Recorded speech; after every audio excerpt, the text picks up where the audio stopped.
अगर आप चाहते हैं आपके सिविल और कमर्शियल डिस्प्यूट लंबे समय तक कोर्ट में ना चलते रहें, आप चाहते हैं उसमें लंबी लंबी डेटें ना लगें, अगर आप चाहते हैं कि आप उनको 6 महीने या 12 महीने में सॉल्व कर लें, और अगर आप चाहते हैं आपके डिस्प्यूट को जज करने के लिए किसी एक्सपर्ट को आप चुनें, आप ये भी चुनें कि आपके ये केसेस कहां चलेंगे, आपको अडॉप्ट कर लेना चाहिए आर्बिट्रेशन प्रोसीजर। जी हाँ, आजकल जितनी भी स्टार्टअप्स और कंपनीज हमारे पास आती हैं, उनके जो केसेस होते हैं वो जनरली आर्बिट्रेशन के थ्रू ही होने होते हैं, या फिर इवन जो कंपनीज और स्टार्टअप एग्रीमेंट में एंटर कर रहे होते हैं वो भी इस बात पे एम्फसाइज करते हैं कि हमारे आर्बिट्रेशन प्रोसीजर जितना पॉसिबल डिटेल में हो सकता है उसको ड्राफ्ट कीजिए, क्योंकि ये पॉइंट जो आपने एग्रीमेंट में डालते हैं सिर्फ इसकी वजह से ही जो अगर कल को डिस्प्यूट होता है तो आप उसे आर्बिट्रेशन से सॉल्व कर पाएंगे। इवन अगर आपने क्लॉज नहीं भी डाला है तो भी जिसके साथ डिस्प्यूट हुआ है उसके साथ म्यूचुअल अंडरस्टैंडिंग से आप इसको आर्बिट्रेशन के थ्रू सॉल्व कर सकते हैं। तो आर्बिट्रेशन है क्या? आर्बिट्रेशन ये सिंपल कोर्ट जैसी प्रोसीडिंग ही होती है, बट कोर्ट में जैसे आपका लंबे लंबे समय तक आपका टाइम वेस्ट होता है वो सारी चीजें यहाँ पे नहीं होती है। आप किसी एक्सपर्ट को चुन सकते हैं, आप ये भी चुन सकते हैं किस इंस्टीट्यूशन से आपको आर्बिट्रेटर चाहिए। हाँ, कुछ चीजें होती है कि इसमें आर्बिट्रेटर जो जज होते हैं उनकी सेपरेट फीस होती है, एडवोकेट की फीस जैसी होती है वैसी होती है, लेकिन जरा सोचिए कि 6 महीने या फिर 1 साल के अंदर आप अपना डिस्प्यूट सॉल्व कर सकते हैं। आप एक्सपर्ट जजेस को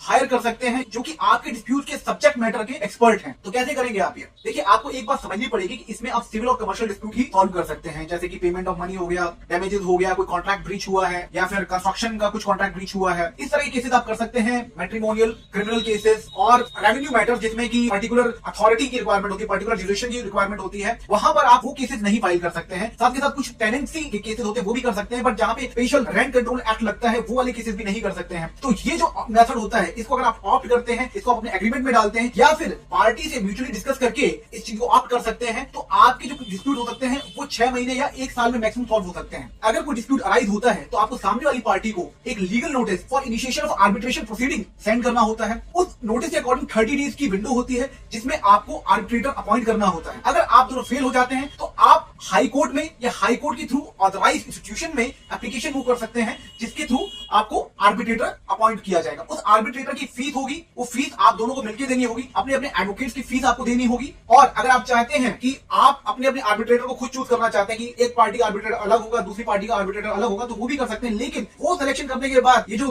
2 आर्बिट्रेटर होंगे वो एक और प्रिजाइडिंग आर्बिट्रेटर को चूज करेंगे जिसका डिसीजन फाइनल होगा, और ये दोनों आर्बिट्रेटर उनको असिस्ट करेंगे। तो ये था आर्बिट्रेशन का प्रोसीजर जिसको हमने बहुत ही ब्रीफ में आपको समझाया है। अब आप चाहें तो आराम से कोई भी बिजनेस कर सकते हैं, किसी के साथ भी एग्रीमेंट कर सकते हैं, बशर्ते आप इस आर्बिट्रेशन क्लॉज को अपने एग्रीमेंट में डालते हैं तो।